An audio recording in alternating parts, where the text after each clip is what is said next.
And this is purely by removing, like I said, the mental, emotional, the stress, by doing some strategies to help them let go of some of those things from the past and rewiring their thinking and just giving them strategies to deal with the stress. And it's amazing how much stress, physical, mental, emotional, psychological stress impacts the body, and then when you remove the stress, how the body comes back to balance.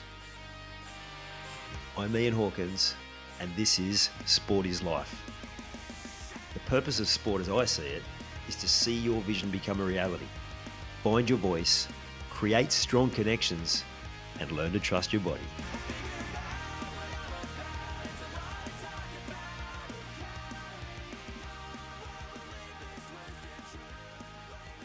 I want to tell you a little bit about some of the people that I've worked with over the years and how they've been able to change how they treat their physical health as a result of the work that we've done. A combination of coaching, visualization, meditation, strategy, and letting go of some of that past mental and emotional baggage, that stress that was weighing them down. Now, I'll also say that this is not medical advice, and as always with anything, you consult a doctor or another health care practitioner as necessary.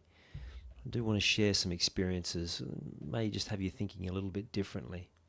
And this started for me not because my intention was to help people to treat or help people how they treat their different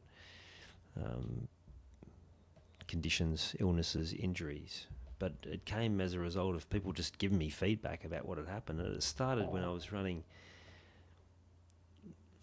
for clients at a 9-month program, and once a month we'd get together face-to-face live workshops, and I had a awesome guy there who I'm still in contact with now, who used to record those video and audio recording of those events. And most of those sessions would include some sort of meditation or visualization process. And my cameraman, which is effectively what he was, he told me that he would record it, and then some of those visualizations, of course he was listening to all the content, and he would try the visualizations out at home.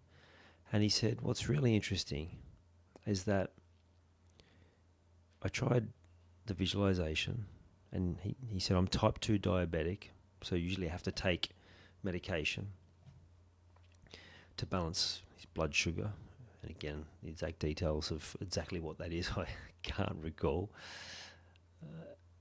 But he said that day, when he did the visualization, he tested his readings, and his body had come back to balance on its own. So he didn't take his medication that day. And so he just started to, I've got to be honest, I was blown away by that, because I wasn't expecting him to say that. And so he just started playing around with that, and I don't know where he's up to with that, whether he's still using visualization for that process. But that was my first real eye-opener into the power of this work. And then over the years, I've had different people tell me about the profound change that it's made for them.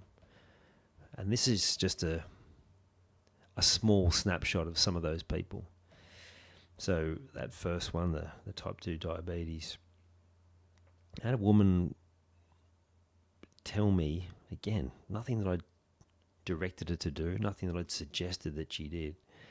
She told me that as a result of the work that we had done for about 4 months, she'd been in one of my group coaching programs, that her thyroid levels had started to self-regulate, and she'd started to wean herself off the medication to the point where she was no longer taking it. And again, just blown away. And again, she was making her own choices. I wasn't directing her to do that. It was more about, okay, well, what else do we need to to help you with and continue to help you with, and that was a product of that. Now, again, I couldn't tell you specifically. I haven't spoken to her for a while, but I do remember checking in with her some time later, and she was still off that medication, and her levels were at the levels that they needed to be. And that's a big problem for a lot of women, is around thyroid. So, she was absolutely stoked that she had been able to allow her body to come back to the right state. I've mentioned these two guys before on the CPAP machines, sleep apnea, and struggling to get good sleep, always tired, and being on these CPAP machines that help them to open the airways and sleep better because they breathing properly, and again, just by their own choice, getting off these machines, and the transformation in their health as a result of that. And just the inconvenience of, imagine, like, I don't know if you've seen those machines, they're like the mask that a fighter pilot would put on, the setup and all of those bits and pieces. It's something that you're doing regularly, you get used to it, but again, the inconvenience of once it's gone is like, it's amazing for both of those men what a benefit they had. And this is purely by removing, like I said, the mental, emotional, the stress, by doing some strategies to help them let go of some of those things from the past and rewiring their thinking, and just giving them strategies to deal with the stress. And it's amazing how much stress, physical, mental, emotional, psychological stress, impacts the body, and then when you remove the stress, how the body comes back to balance. Another one more recently, and this one was more deliberate because I'd started to learn, so this is probably only a couple of years ago, but I'd started to learn more about how the body works and how the different parts of the body actually, when you have a particular struggle in a different part of the body, it actually refers to some specific stress or emotion or circumstance. And he was booked in for surgery to get his neck fused, which is fairly significant surgery. And I said, well, don't cancel your surgery yet, but just let's see how things unfold once we work on some of these things. And the neck specifically is around flexibility.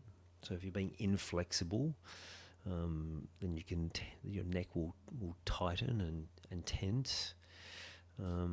That's one of the areas that we focused on, amongst other things. Again, more of dealing with the stress and the impact of the emotional, the mental, the psychological on the body, to the point where, again, his neck cleared up and he made the decision to not get that surgery. And I caught up with him a couple of months ago, and we had coffee, and he hasn't needed that surgery, and his neck is great. Amazing what the body is capable of. There's one, and I'm going to go through all of these instances individually with some more specifics, and dig out some of those old testimonials from these people as well. This one you can find on my Instagram page. Damien and his shoulders. His work depended on physical labour. Both his shoulders were no good, needed surgery on both of them. Still may require surgery. This is not to say that there aren't still structural elements that need to be fixed in certain circumstances.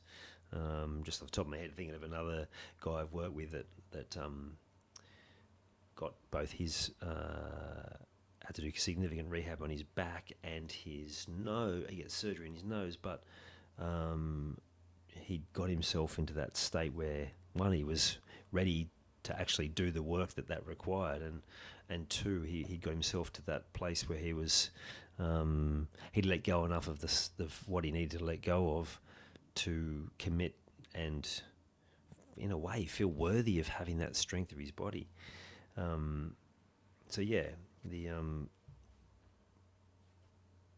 The shoulders, releasing so much tension. The shoulders is like we carry the weight of the world in our shoulders. Sometimes anger and frustration, and I know shoulders well because that was a place that I had a lot of tension. It's like I had a lot of problems in my shoulders. I had a couple of like floating bits of calcium at different times in each shoulder. The first time it was excruciating. The second time I was more relaxed about it, so I'd let go of a lot of the resistance around it, and it still took some significant rehab, but it was much more, it was pain free.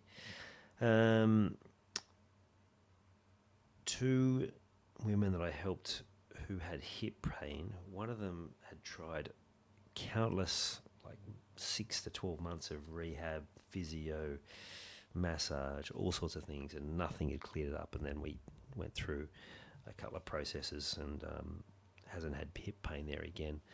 Just very recently, working with someone that had a marathon in 2 weeks, was really, questioning whether they were going to do the marathon. And I said, well, might be an idea we look at like maybe the emotional cause of that. Maybe because hips are all about moving forward. Maybe there might have been a resistance to actually doing the marathon, or a fear of the marathon, which is, God, I mean, that's completely natural, right? You can imagine.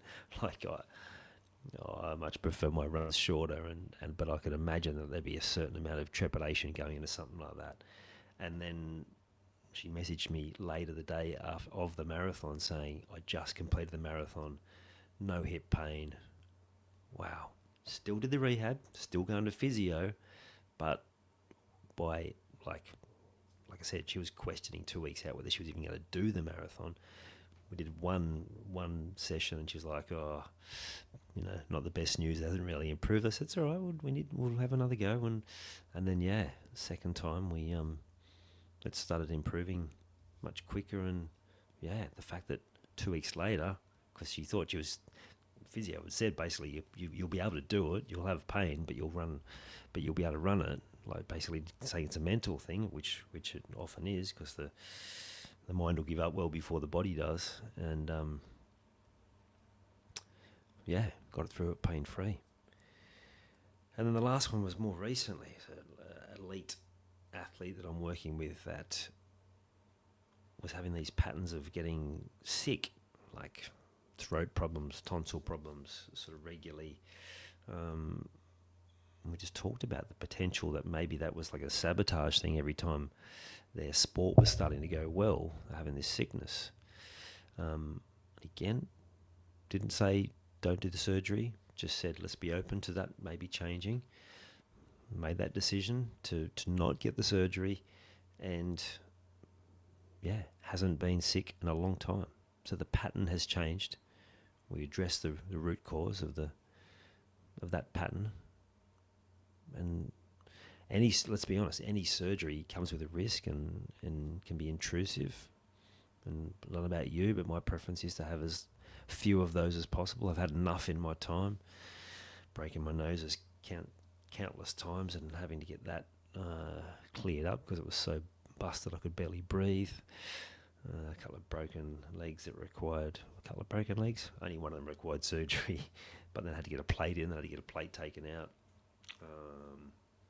And a few other bits and pieces, and never a pleasant experience. So again, I'm not saying don't, like, the most important, you still consult your doctor, you still consult the healthcare practitioner, but also if you're getting taken down a path that you're not 100% comfortable with, just be open to there being other ways of looking at things, and particularly if it's complementary to what your practitioner is telling you. And then just seeing where things go. Maybe it comes to the point where things improve and you can look at that whole original diagnosis in a different way. So the purpose of this, again, not medical advice, but just to get you to open your mind to the power of the body, the innate ability it has to heal. And there are certain times where medical assistance is not just welcome, it's necessary. There's certain elements that are going to allow the body to heal quicker through that process, and then there are other times where maybe the body can actually heal on its own if given the right circumstances.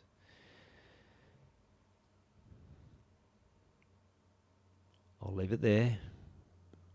reach out if you've got any questions around this. There is plenty of science around all of the things that I've talked about today.